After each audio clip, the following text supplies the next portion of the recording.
Acte libre. Des pièces à voix nue, à regarder les yeux fermés. L'épidémie. Une pièce en un acte de Octave Mirbeau. Je crois, messieurs, que nous pouvons ouvrir la séance. 11h moins le quart, et je déjeune à 11h30. Et nous étions convoqués pour 9h, c'est dégoûtant. Le lendemain d'un réveillon, il fallait s'attendre à quelques inexactitudes, ce n'est pas de ma faute. Nous ne sommes pas au complet. Nous sommes en nombre pour délibérer. Eh bien, délibérons. Ah, voici le docteur Triceps. 1000 pardons, mon cher maire, 1000 pardons, messieurs. J'ai été retenu par une opération délicate. Depuis ce matin, je suis en train de recueillir la sensibilité de ma cuisinière qui s'était extériorisée dans un moule à gaufres. Comprenez-vous ? Vraiment ? Ma foi, oui, ce n'était pas une petite affaire. C'est que de nous. Bon, si vous voulez, messieurs, nous allons ouvrir la séance. Oh, je vous en prie. Et encore pardon, n'est-ce pas ? Messieurs, la séance est ouverte. J'ai là quelques lettres d'excuses de nos collègues absents. Elles n'ont d'ailleurs aucun intérêt. Dois-je vous en donner connaissance ? Ah, inutile. Des rhumes, des bronchites, des lumbagos, des dames qui accouchent. Au moins, on ne pourra pas dire que les conseillers municipaux favorisent la dépopulation française. Elles figureront au procès-verbal. C'est bien de l'honneur ! Le règlement, messieurs. Je dois une mention particulière à notre honorable collègue, monsieur Isidore Théophraste Barbaroux, qui fut arrêté hier soir. Encore ? Mais c'est la 3e fois ! Et dont l'absence aujourd'hui est sinon légitime, du moins justifiée par cette formalité judiciaire. Remarquez, messieurs, que je n'incrimine pas, je constate. Quel est le soi-disant motif de cette arrestation ? Oh, toujours le même, si mes renseignements sont exacts, et j'ai tout lieu de les croire exacts, ce motif serait purement commercial. Notre honorable collègue aurait été arrêté pour avoir vendu à la troupe de la viande corrompue, ou soi-disant telle. Nous n'avons pas, je pense, à nous prononcer sur cet incident. Purement commercial, je le répète. Il faut attendre les décisions de la justice. D'ailleurs, le crime d'un individu, si crime il y a dans l'espèce, ne saurait être et ne saurait engager la collectivité. Très bien. Sans entrer dans le fond même du débat, laissez-moi vous déclarer ceci. Ma conviction est que ce que l'on poursuit en notre collègue Barbaroux, ce ne sont pas ses viandes corrompues, mais bien ses opinions avancées. Comprenez-vous ? Mais certainement. C'est peut-être aller un peu loin, mon cher docteur. Nullement. En ma qualité de médecin et de savant, je sais ce que je dis. Et vous m'accorderez que ces questions me sont familières. Eh bien, je dis que tout cela est singulièrement arbitraire et anti-scientifique au premier chef. D'abord, les viandes pourries. En avez-vous mangé ? Ben, parfaitement, j'en ai mangé bien d'autres. Et vous voyez que je ne m'en porte pas plus mal. Bravo ! Il faudrait pourtant s'entendre une bonne fois. Non seulement je ne crois pas à la noccuité de la pourriture, je lui crois au contraire des propriétés stomachiques de premier ordre. Oui, comprenez-vous ?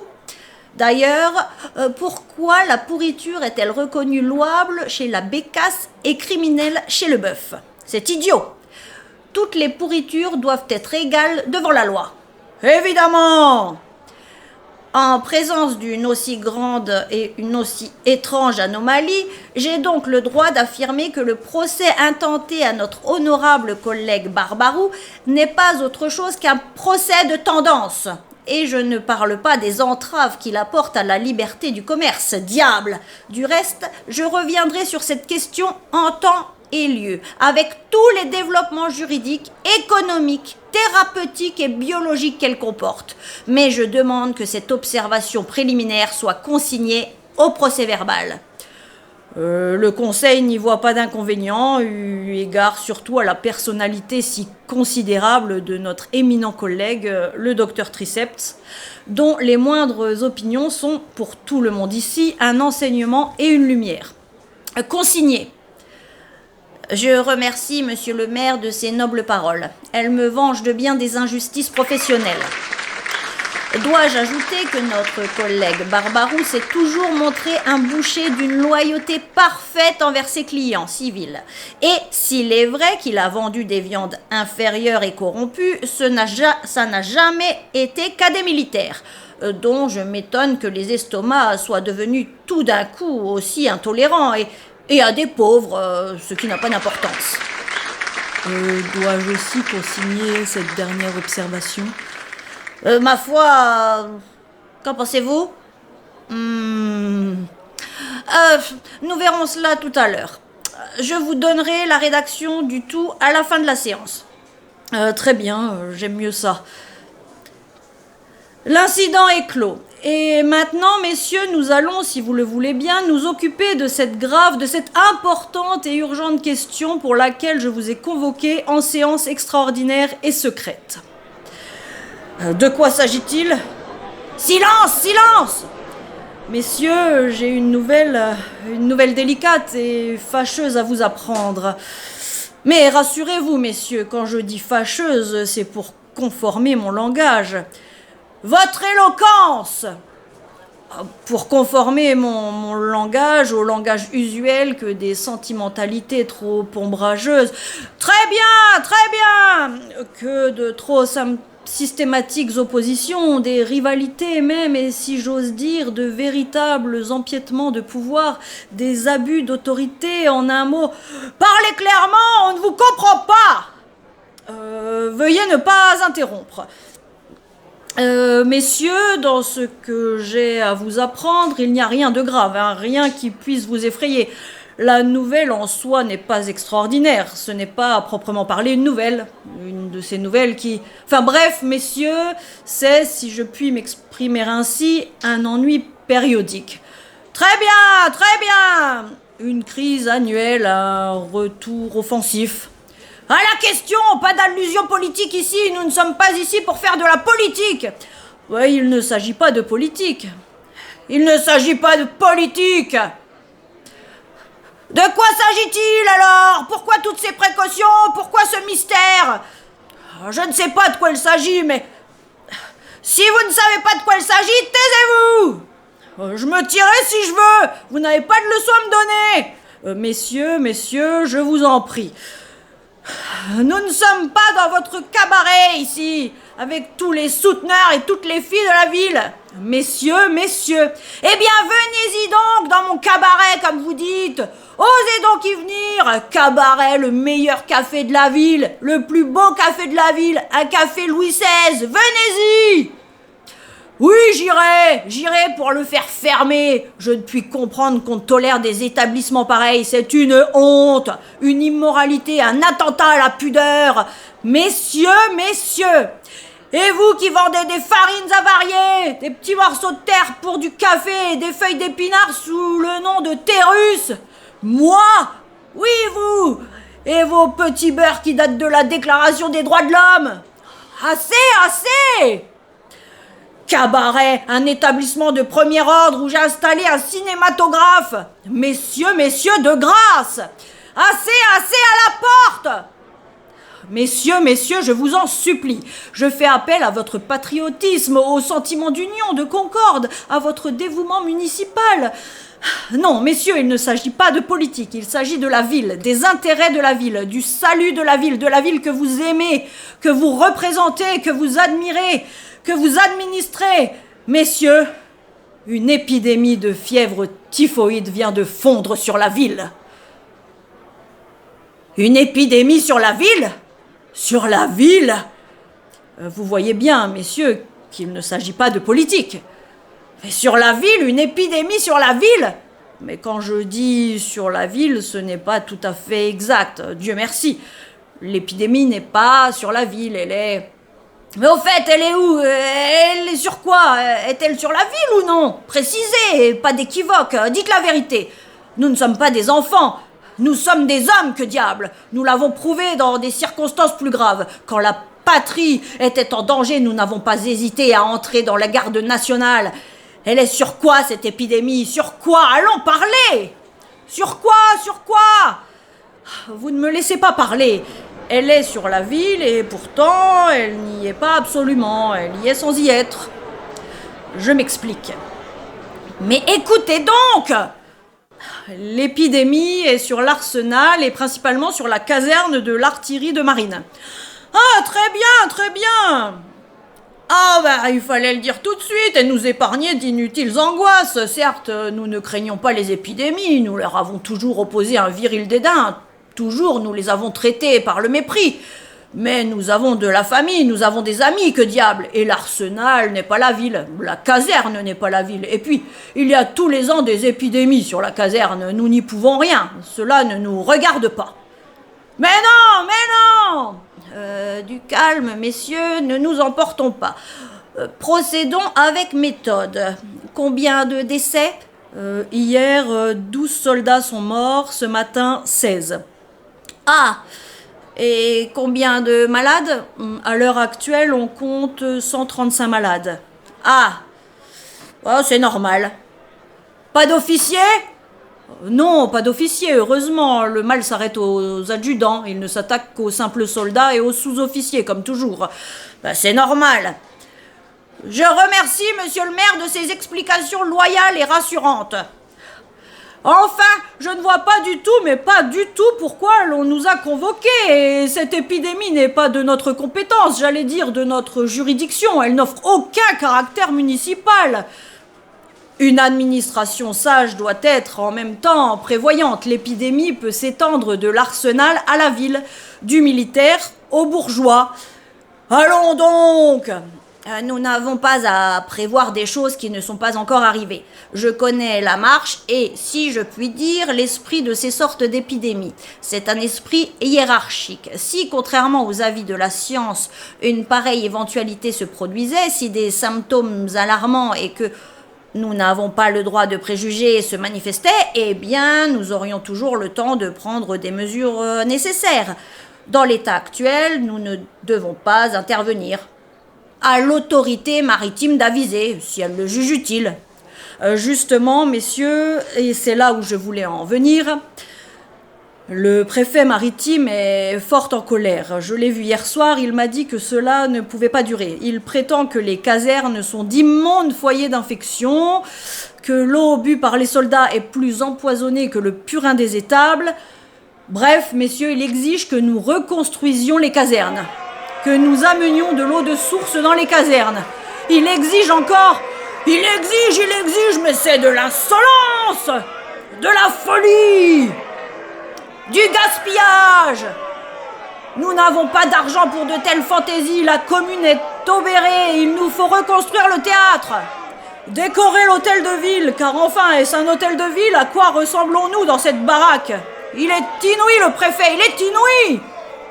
Si les soldats n'ont pas d'eau, qu'ils boivent de la bière. Et si les casernes sont malsaines, eh bien qu'ils campent. Mais oui, c'est cela. Sans doute, vous avez raison. En principe, vous avez raison. Mais vous connaissez le caractère autoritaire, violent, tout d'une pièce de notre préfet maritime. Il m'a fait entendre qu'il déplacerait les régiments, qu'il les enverrait dans une autre ville. Plus de commerce, messieurs, plus de musique le dimanche.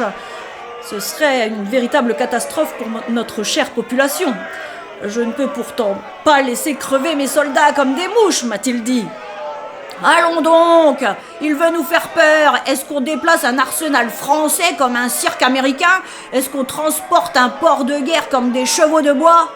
Ouais, et puis c'est malheureux, soit, plaignons-les, je veux bien, mais les soldats sont faits pour mourir. C'est leur métier de mourir, leur devoir de mourir. Leur honneur de mourir.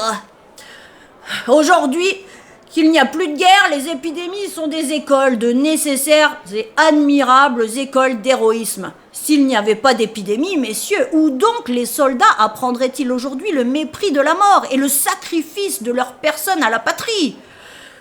S'il n'y a plus de guerre, il y a toujours des conseils de guerre. Où donc cultiveraient-ils cette vertu si française, le courage? Ce qu'on nous demande, c'est de consacrer une lâcheté. Ouais, de déconsidérer l'armée, de diminuer l'honneur national, de tuer le patriotisme. Eh bien non. Je m'associe aux idées si généreusement exprimées par mes honorables collègues. J'irai plus loin. Aujourd'hui, la science est aux microbes, à l'eau de source, au logement salubre, à l'antiseptie, à l'hygiène. C'est là une simple hypothèse, messieurs, une hypothèse de littérateur, d'intellectuel, qu'aucune expérience décisive et loyale n'est venue confirmer. Demain, d'autres théories, inverses à celle-là, se succéderont, aussi peu probantes, aussi peu démontrées par les faits. Eh bien, les communes doivent-elles subordonner leur activité progressiste et leurs ressources budgétaires aux fantaisies inconsistantes et ruineuses des savants ? Doivent-elles se plier aux caprices d'une science qui ne sait ce qu'elle veut et qui se dément elle-même tous les 8 jours ? Je ne le pense pas. Et pourtant, moi aussi, je suis un savant. Très bien, très bien. Nos pères, messieurs, ignoraient ces choses. Ils ignoraient les bacilles, les bouillons de culture, les sérums, les inoculations, les vaccinations, les microbiographies et les commissions d'hygiène. Ils ne savaient pas ce que c'est que les progrès et les congrès médicaux, ce que c'est que monsieur Brouardel. Ils se contentaient des maisons et de l'eau qu'ils avaient. Ils ne prenaient même pas de bain, même pas de bain. Comprenez-vous ? Or, l'histoire ne nous dit pas qu'il se soit plus mal porté pour cela. Au contraire. C'est vrai, c'est vrai. On nous objecte toujours. Et l'Angleterre ? Messieurs, nous ne sommes pas en Angleterre. L'Angleterre est l'Angleterre. Et la France est la France. À chaque peuple son génie. Restons français. Vive la France ! Laissons donc cette épidémie suivre son cours naturel, son évolution nécessaire. Il ne faut jamais violenter la nature. Croyez-moi, elle sait ce qu'elle fait. Permettez-moi d'ajouter une observation qui va peut-être éclairer ce débat d'une plus vive lumière. Malgré ses allures cassantes, le préfet maritime n'est pas un mauvais homme. Et je crois que l'on peut s'entendre avec lui. J'ai le sentiment qu'il ne se préoccupe pas de l'épidémie en tant qu'épidémie, du moins. Non, seulement il redoute l'opinion, il craint la presse, il a peur d'une interpellation à la Chambre. Vous savez avec quelle violence la marine est attaquée en ce moment. Rien qu'à la pensée que M. Lockroy puisse revenir ici tripatouiller son arsenal, il s'affole. Mettez-vous à sa place. Eh bien, si j'ai compris le fond de son idée, pourvu que nous votions les dépenses nécessaires aux travaux susmentionnés, le préfet se tiendrait pour satisfait. Ce qu'il demande, c'est une formalité. Sa prétention n'irait pas jusqu'à exiger l'exécution de ce vote. Il veut se mettre en règle vis-à-vis de l'opinion, de la presse, du Parlement et de M. Lockroy.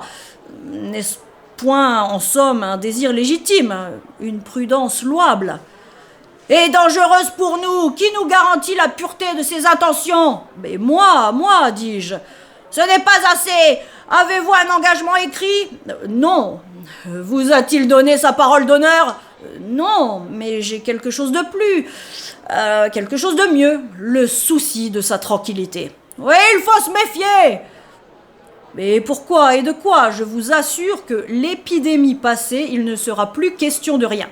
Et nous recommencerons l'année prochaine, nous recommencerons tous les ans. Il faut se méfier, il faut se méfier !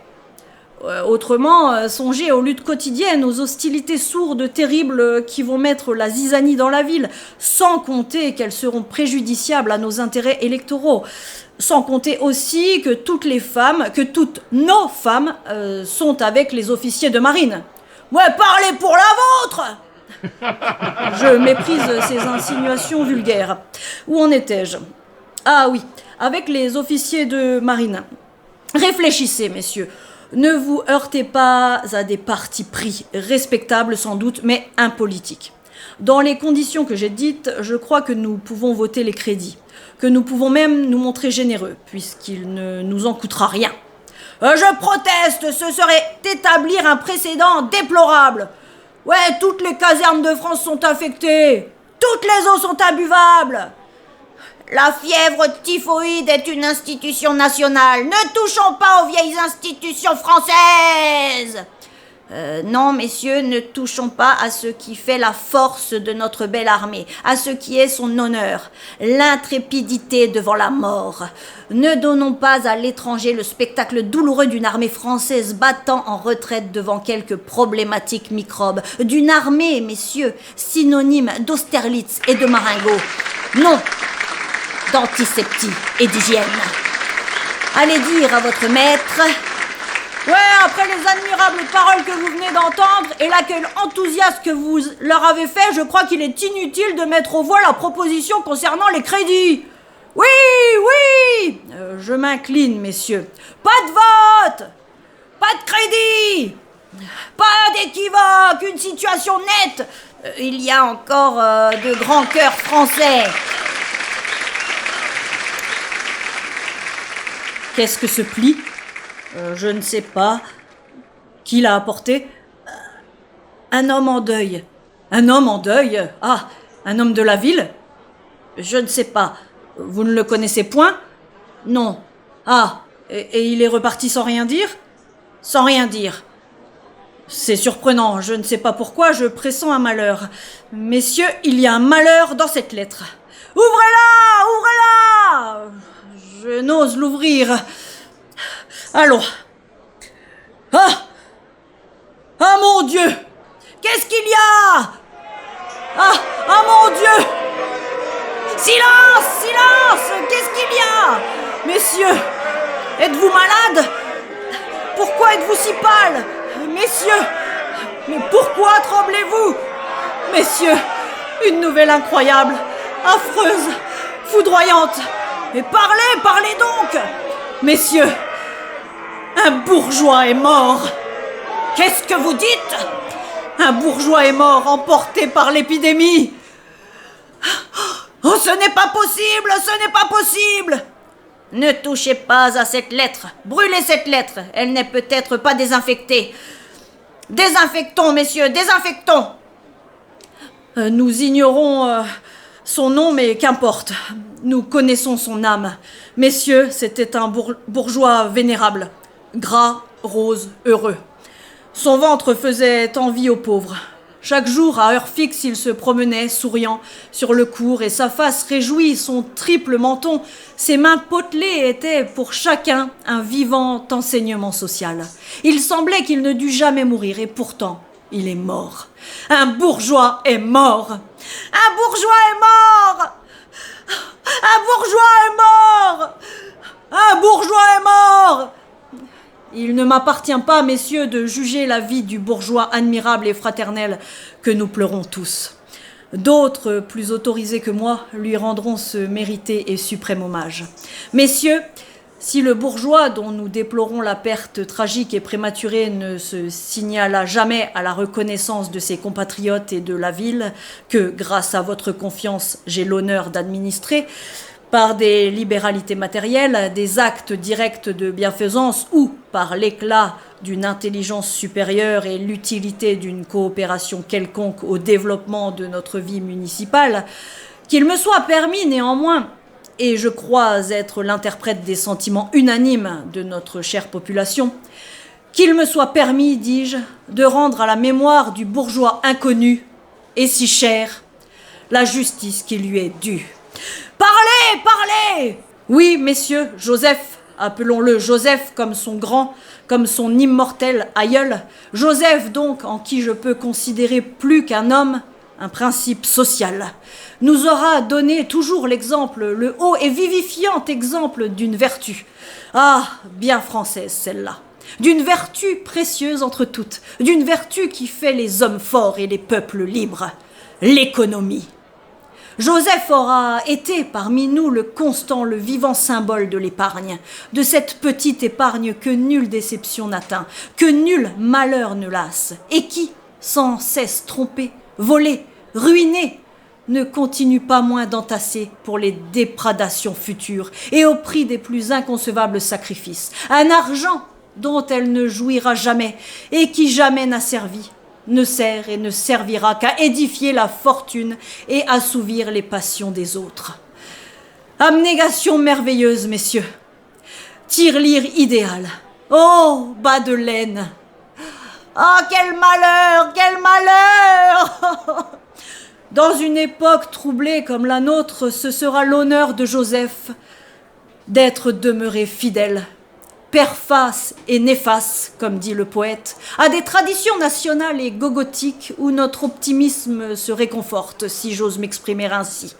Car, ainsi que l'écrivit un grand philosophe dont je ne sais plus le nom, l'épargne est la mère de toutes les vertus et la sauvegarde de tous les gouvernements dignes de ce nom. Et maintenant, Joseph, adieu. Oh, je me figure ainsi, avec quelle émotion. Courteau et rondelet, Joseph avait, entre des jambes grêles, un petit ventre bien tendu sous le gilet. Sur le plastron de la chemise, son menton s'étageait congrument en un triple bourrelet de graisse jaune. Et ses yeux, au milieu des paupières boursouflées, jetaient l'éclat triste, livide et respectable de 2 petites pièces de 10 sous. Il était beau. Nul ne représenta plus exactement l'idéal que l'économie politique, les gouvernements libéraux et les sociétés démocratiques se font de l'être humain. C'est-à-dire quelque chose d'impersonnel, d'improductif et d'inerte, quelque chose de mort qui marche, parle, gesticule, digère et pense selon des mécanismes soigneusement huilés par les lois. Quelque chose enfin de fondamental qu'on appelle un petit rentier. Quel malheur, quel malheur! Et je le vois sortant de sa maison chaque jour à midi, descendant par le trottoir de gauche, la rue de Paris, allant jusqu'au 25e arbre sur le boulevard du Nord, puis rentrant chez lui par le trottoir de droite, ayant fait le même nombre de pas que la veille, et n'ayant dépensé de mouvements musculaires et cérébraux que ce que pouvait lui en permettre le petit compteur intérieur, réglé et remonté chaque matin, que lui tenait lieu d'âme. Jamais il ne goûta la moindre joie, ne prit le moindre plaisir. Même au moment de sa jeunesse, même au moment de sa richesse, il ne connut pas ce que les plus pauvres des mendiants connaissent parfois. Une heure de bon temps. Il se priva de tout et vécut plus misérable que le vagabond des grandes routes, mais content de son devoir accompli. Oui, messieurs, si dans ses promenades quotidiennes il n'alla jamais plus loin que le 25e arbre du boulevard du Nord, jamais non plus, dans toutes les directions de la connaissance et de la fantaisie humaine, il ne dépassa ce 25e arbre terminus et symbolique.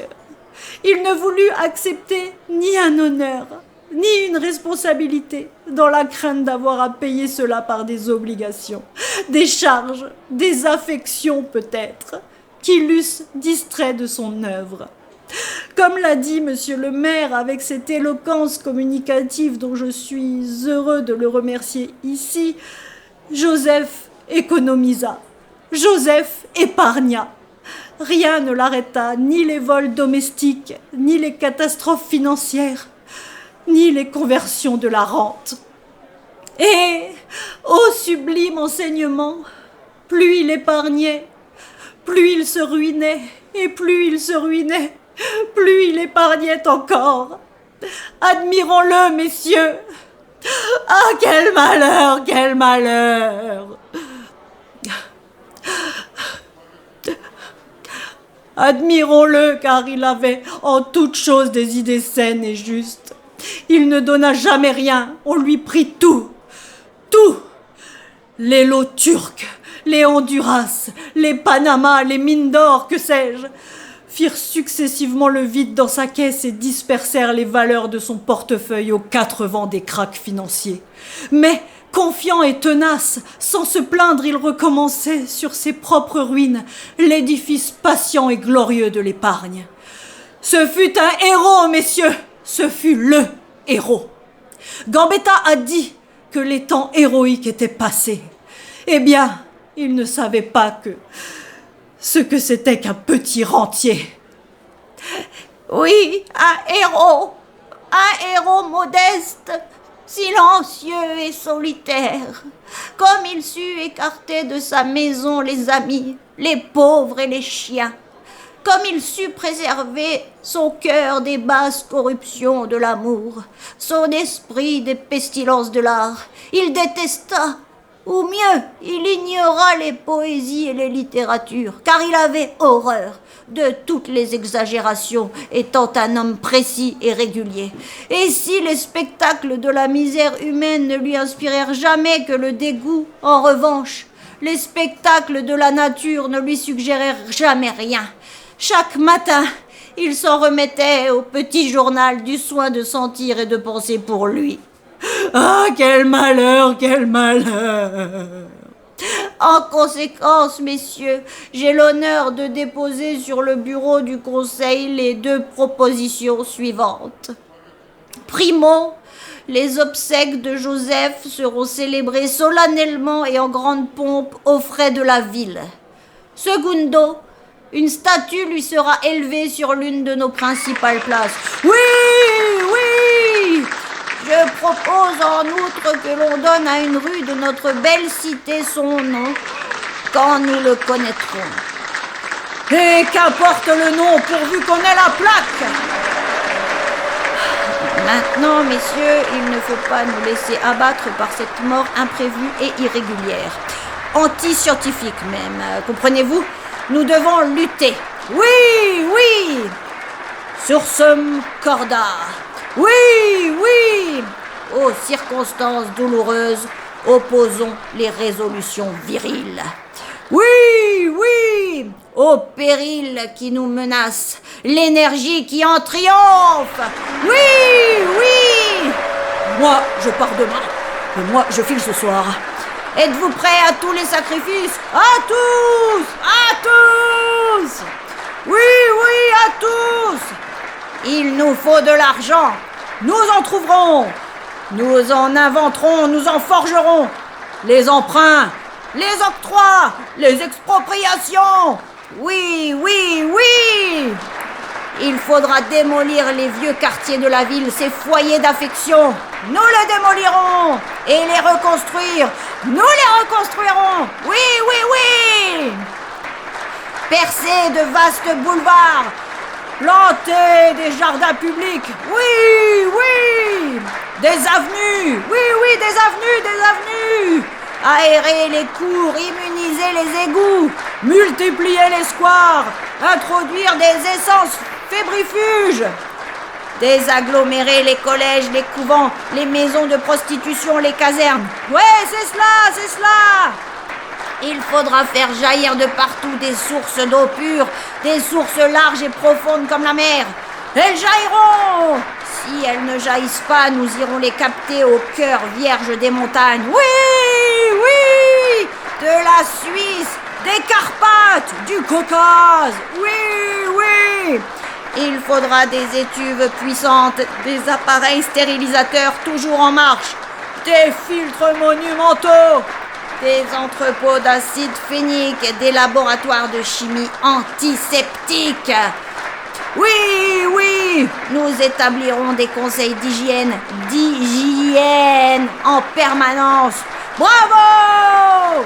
Des commissions de salubrité, des syndicats de prophylaxie, des congrès médicaux, des instituts pastoriens, des lazarets autour de la ville. C'est cela, oui, oui!